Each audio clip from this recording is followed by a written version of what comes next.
welcome back to Sunny Life channel. Thank you so much guys for tuning in. Guys, the Real Housewife of Durban star Nonkanyiso Chonco, who is known for being the former president Jacob Zuma's fiance, has been indoors for a few weeks after tested positive with the COVID-19.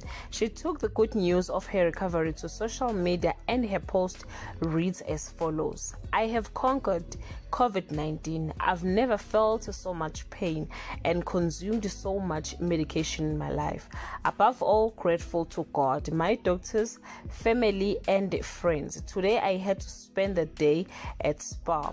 Then guys, her comment section was flooded with a lot of messages full of love and care. It is nothing but the truth that we have lost many people, friends, families and colleagues because of this pandemic. So guys, to recover from it is a blessing from above. Do leave your comment below and share your opinion. In that note, thank you so much guys for watching this video. See you on my next upload. Bye.